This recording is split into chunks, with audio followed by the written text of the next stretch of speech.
বিশ্বকাপের টিকিট, ঘরের মাঠে কোচ কার্লো আনচেলত্তির অভিষেক এবং নিজেদের শক্তি প্রদর্শনের জন্য আজ প্যারাগুয়ের বিপক্ষে ম্যাচটি ব্রাজিলের জন্য ছিল মহাগুরুত্বপূর্ণ।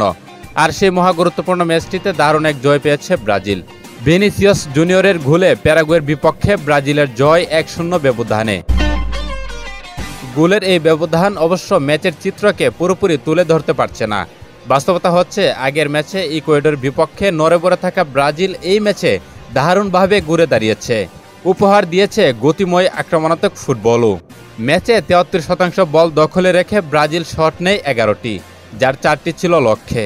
ব্রাজিলের আজকের খেলায় আনচেলত্তির কৌশলের ছাপও ফুটে উঠেছে দারুণভাবে। পাশাপাশি এই জয়ে দক্ষিণ আমেরিকা থেকে বিশ্বকাপের টিকিটও নিশ্চিত করেছে ব্রাজিল। ঘরের মাঠে অভিষেকের একদিন আগে নিজের 64তম জন্মদিন পালন করেন আনচেলত্তি। ম্যাচের আগে উপহার হিসেবে শিষ্যদের কাছ থেকে জয়টাই চেয়েছিলেন তিনি। শিষ্যরাও তাকে নিরাশ করেনি। জয়ের পাশাপাশি সাও পাওলোতে আজ প্রত্যয়ী ফুটবল উপহার দিয়েছেন ভিনিসিয়াস, রাফিনিয়ারা।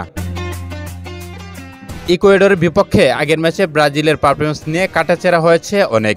বিশেষ করে সেই ম্যাচে ব্রাজিলের আক্রমণ ভাগের দুর্বলতা ছিল চোখে পড়ার মতো। পুরো ম্যাচে মাত্র 3টি শট নিতে পেরেছিল আনচেলত্তির দল।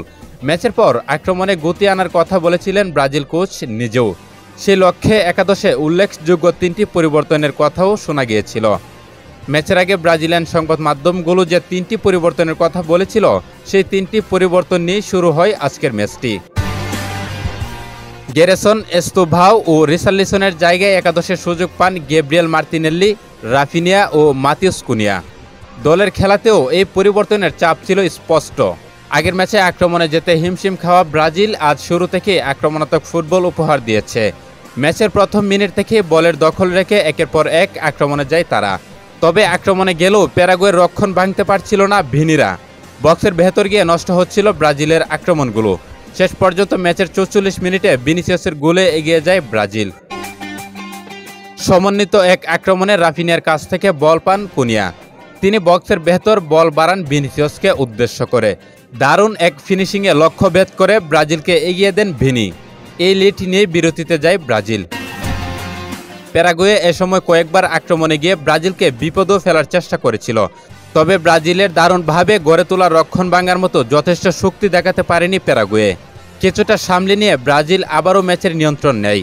59 মিনিটে ব্রুনো গিমারেসের হেড থেকে অল্পের জন্য দ্বিতীয় গোলটি পাওয়া হয়নি ব্রাজিলের। ম্যাচের শেষ দিকে লিড বাড়ানোর লক্ষ্যে আক্রমণের গতি অনেক বাড়িয়ে দেয় ব্রাজিল। শেষ পর্যন্ত অবশ্য কাঙ্ক্ষিত দ্বিতীয় গোলটি আর পাওয়া হয়নি তাদের। ভিনিসিয়াসের একমাত্র গোলেই জয় নিয়ে মাঠ ছাড়ে ব্রাজিল। দক্ষিণ আমেরিকা অঞ্চলের বাছাইয়ে 16 ম্যাচে 25 পয়েন্ট নিয়ে ব্রাজিল আছে 2 নম্বরে। সমান ম্যাচে 35 পয়েন্ট নিয়ে শীর্ষে আর্জেন্টিনা।